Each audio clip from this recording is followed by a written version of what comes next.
Mga kababayan nating mga seniors, kung kayo ay 6 na taong gulang pataas at nag-aalala kayo kung may maasahan pa ba kayong tulong mula sa gobyerno, pakinggan ninyo ito ng mabuti. Dahil ngayon ay may dala akong balitang matagal na nating hinihintay. Hindi ito chismis, hindi ito rumor na narinig lang sa palengke o nakita sa isang kahina-hinalang post sa Facebook. Ito ay isang napakahalagang pagbabago sa patakaran ng ating pamahalaan na direktang nakakaapekto sa buhay ninyo at ng inyong pamilya. Ang tinatawag nating Universal Social Pension ay papalapit na sa katotohanan. At kung hindi kayo makinig ngayon, baka malagpasan kayo ng pagkakataong ito. At ang ibig sabihin nito ay pera na inyo pero hindi ninyo natatanggap. Isipin ninyo ito, isang buwan ng tulong mula sa gobyerno. Hindi na kailangang pumila sa SSS o GSIS, hindi na kailangang magpakita ng contribution records at hindi na kailangang patunayan na dukha kayo para sa maraming senyor na hindi naka-enroll sa SS or GSIS dahil nagtatrabaho sila bilang magsasaka, mangingisda o kaya naman ay mga kasambahay. Ito ang sagot sa inyong dasal. Ngayon ay sasabihin ko sa inyo kung sino ang talagang matatanggap nito, magkano ang makukuha ninyo, kailan kayo magsisimulang makatanggap. At ang pinakamahalagang bagay kung paano ninyo ito makukuha nang hindi kayo manloloko. Una sa lahat, pag-usapan natin kung ano ba talaga ang Universal Social Pension at bakit ito iba sa lahat ng programa na alam na natin. Kasi marami sa inyo ang pamilyar na sa social pension na ibinibigay ng DSWD, yung tinatawag na Indigent Senior Citizen Pension. Pero ang problema doon, hindi lahat ng senior ay nakakakuha. May mga kondisyon. Kailangan kang hindi naka-enroll sa SSS or GSIS. Kailangan kang mahirap ayon sa kanilang listahan. At ang mas malaking problema, madalas ay hindi sapat ang budget ng gobyerno, kaya maraming karapat-dapat na seniors ay naiwan sa listahan. Taon-taon, dumadami ang mga bata na umaasa sa lolo at lola nila, pero ang pensyon ay hindi sumasaklaw sa lahat. Ang bagong Universal Social Pension ay nag-aalis ng mga kondisyong iyon. Universal ang salita aso ng susi. Nangangahulugang sa prinsipyo lahat ng Filipino senior na nagtatamo ng tamang edad ay magiging karapat-dapat. Kahit may SSS ka, kahit may GSIS ka, kahit meron kang ibang pinagkukunan ng kita, ang layunin ay tiyaking walang maiiwan, walang makakalimutan at walang makulangan. Ito ang pinakamalaking pagbabago sa social protection ng ating mga lolo at lola sa loob ng maraming dekada. Ngayon, mahalaga na maging malinaw tayo rito. Ang batas ay nasa proseso pa rin ng pagpapatupad, ang Kongreso ay nagpasa na ng panunakalang batas, at ang Pangulo ay nagpahayag ng suporta. Pero ang mga detalye ng implementing rules, yung eksaktong halaga, yung eksaktong proseso ng pag-apply, ay kinukumpleto pa ng mga ahensya. Kaya ang gagawin natin ngayon ay ipaliliwanag ko sa inyo ang lahat ng alam natin ngayon para handa kayo sa sandaling maging opisyal na ang lahat. Ngayon ang tanong na siguradong nasa isip ng bawat isa sa inyo. Magkano ang kasalukuyang social pension ng DSWD ay nagbibigay ng 500 bawat buwan sa mga indigent seniors? Marami ang nagsasabi na napakaliit nito lalo na sa panahon ngayon na kahit 1 kilong bigas ay 55 na. Ang bagong Universal Social Pension ay may target na 1,000 bawat buwan bilang panimulang halaga, doble ng dati. Hindi ito malaking halaga sa papel, pero isipin ninyo ang kahulugan nito sa isang lolo na nakatira sa probinsya na ang pangunahing gastos ay pagkain at gamot. Ang unan bawat buwan ay 12,000 bawat taon. Iyon ay maaaring makapagbayad ng 3 buwan ng maintenance medicine. Iyon ay maaaring makabili ng bigas para sa 2 buwan. Para sa isang senior na wala ng ibang kinikita, iyon ay pagkakaiba ng kumain o hindi kumain. May mga mambabatas din na nagtataguyod ng mas mataas na halaga. May mga panukala pa para sa 2,000 hanggang 3,000 sa hinaharap, lalo na kung mapapatibay ng ating gobyerno ang pundong kinakailangan. Pero huwag tayong maaga, simulan nating maunawaan ang 1,000 bilang basehan at pagmasdan natin kung paano ito lalago sa mga darating na taon. Isang bagay na kailangan ninyong malaman, kung kayo ay kasalukuyang tumatanggap ng DSWD Social Pension na 500, hindi kayo matatanggalan nito. Sa ilalim ng transition, ang mga kasalukuyang benepisyaro ay otomatikong ia-upgrade sa bagong halaga. hindi kayo kailangang mag-apply muli. Pero para sa mga bagong benepisyaro, mga seniors na hindi pa kasama sa listahan, kailangan ninyong mag-register at tatalakayin ko iyon sa susunod na bahagi. Pag-usapan natin ang pinakamahalaga. Sino ang karapat-dapat? Sa ilalim ng Universal Social Pension, ang pangunahing kondisyon ay simple. Filipino citizen ka, taong gulang ka o higit pa at nakatira ka sa Pilipinas. Gaano kasimple ang prinsipyo nito? Hindi na tinanong kung mayaman ka o mahirap. Hindi na tinanong kung nagbayad ka ng SSS o hindi. Hindi na tinanong kung nagtatrabaho ka pa o wala. Pero may ilang mahalagang detalye na kailangan ninyong maunawaan. Una, ang edad na 60 sinta ay ang panimulang threshold.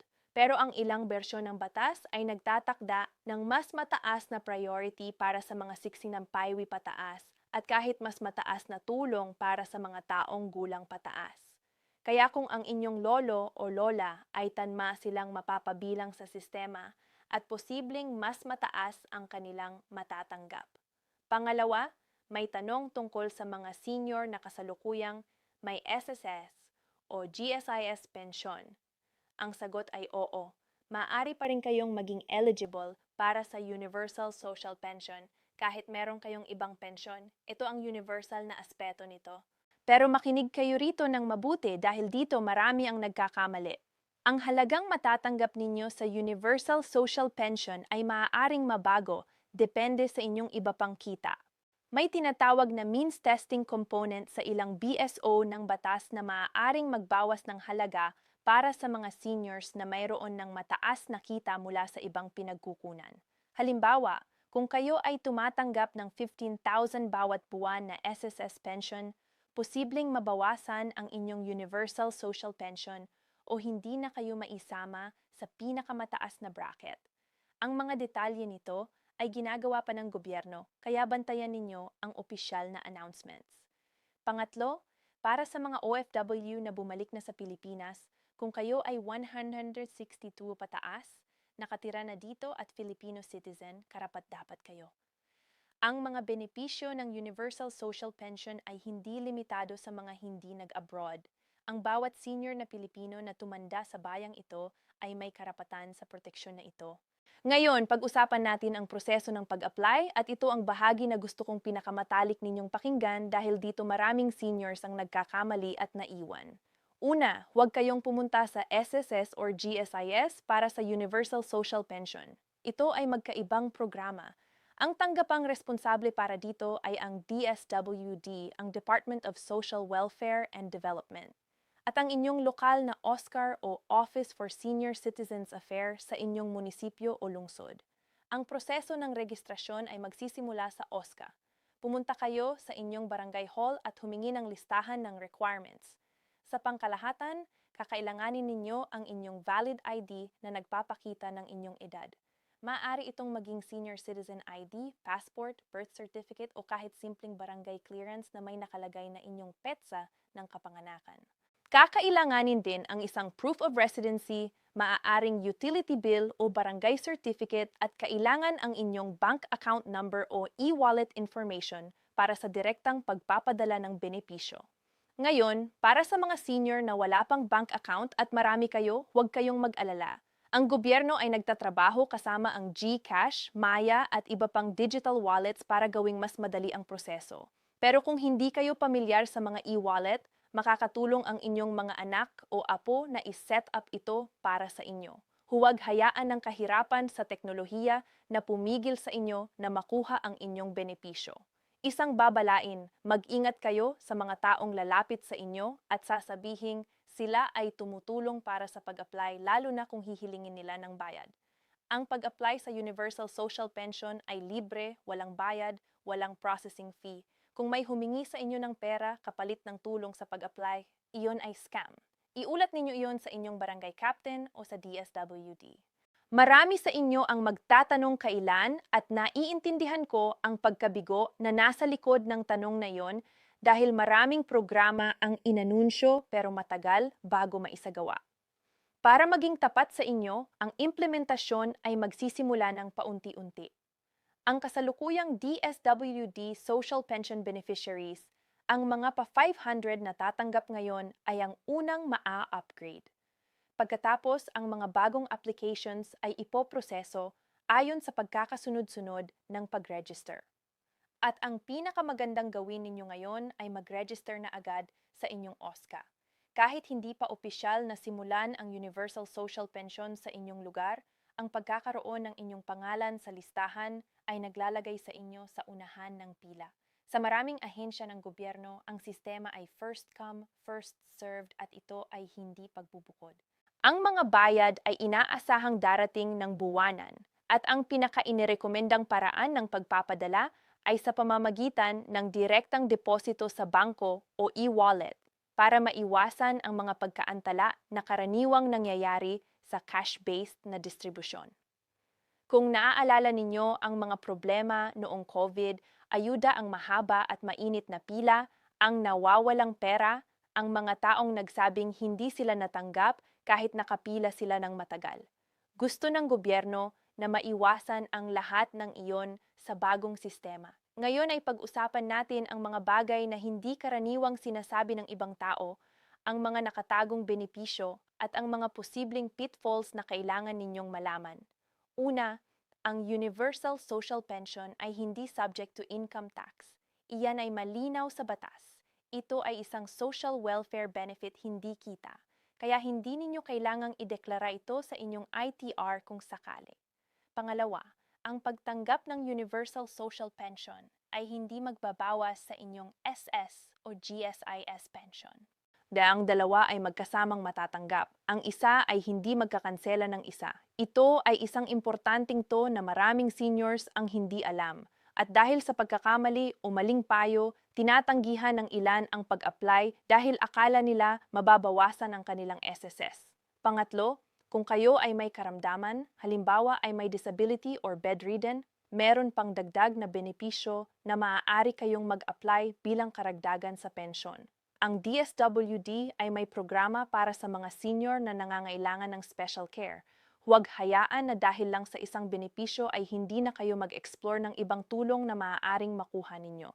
At sa paksang ito ng maximizing benefits, pag-isipan ninyong mabuti ang tamang oras ng pag-apply sa inyong SSS o GSS pension kung hindi pa kayo nagre-retire sa SSS. Ang halagang matatanggap ninyo ay mas mataas. Kung mas matagal kayong naghintay bago kumuha, ang monthly pension ay nagdadagdag ng increments para sa bawat taon na naantala ang pag-claim pagkatapos ng edad 60. Kaya kung meron kayong ibang pinagkukunan ng kita at kaya ninyong antalahin ang SSS pension hanggang 65 o 70, maaaring mas malaki ang makuha ninyo sa huli. Bago tayo mag-wrap up, nais kong ibahagi sa inyo ang mga practical na tips na makakatulong sa inyong paglalakbay sa prosesong ito. Una, i-update ninyo ang inyong Senior Citizen ID. Maraming seniors ang may lumang ID na mula pa sa nakaraang dekada. Kung ang inyong ID ay hindi na malinaw o wala ng barcode, pumunta sa inyong OSCA para sa renewal bago kayo mag-apply. Ang updated ID ay makakatulong sa mas mabilis na processing ng inyong application. Pangalawa, kumpletuhin ninyo ang inyong listahanan, ang National Household Targeting System ng DSWD. Kahit hindi na iyon pangunahing batayan ng Universal Social Pension, ang pagkakaroon ng record sa DSWD ay nagpapabilis ng verification ng inyong eligibility. Pangatlo, dalhin ninyo ang isang tagasama sa inyong mga lakad sa ahensya, isang anak, apo o pinagkakatiwalaang kamag-anak lalo na kung nahihirapan kayong maglakad o makita ng malinaw. Hindi lamang sila makakatulong sa pagsusulat ng mga form, mapoprotektahan din nila kayo mula sa mga taong maaaring samantalahin ang inyong kalagayan. At sa lahat ng seniors na nanonood ngayon, ibahagi ninyo ang video na ito sa inyong mga kakilala, kaibigan at kapitbahay na senior. Marami sa ating mga kababayan ay hindi makaka-access ng impormasyon na ito sa internet. Marahil may kapitbahay kayong lola na hindi marunong gumamit ng telepono. Kausapin ninyo siya. Tulungan ninyo siya na makarating sa Oscar. Ang bawat senior na naiiwanan sa sistema ay isang pagkabigo na hindi natin dapat payagan. Mga mahal kong senior citizens, kayo ay hindi lamang mga tatay at nanay, lolo at lola. Kayo ang pundasyon ng ating mga pamilya at ng ating bansa. Ang Universal Social Pension ay hindi handout. Ito ay pagkilala ng ating gobyerno sa lahat ng tao ng inyong pagsisikap, sakripisyo at pagmamahal sa inyong pamilya at sa bansang ito. Kaya huwag kayong mahiya na i-claim ang benepisyong ito. Ito ay inyo. Inyo ito ng batas. Inyo ito ng karapatang palad. Kung may mga katanungan kayo, ilagay ninyo sa comment section at susubukan naming sagutin ang bawat isa. Kung nais ninyong malaman ang pinakabagong updates tungkol sa SSS, GSIS, at iba pang benepisyo para sa seniors, mag-subscribe na kayo at i-click ang notification bell para hindi kayo makapalampas ng kahit isang mahalagang balita. Ingat kayo palagi.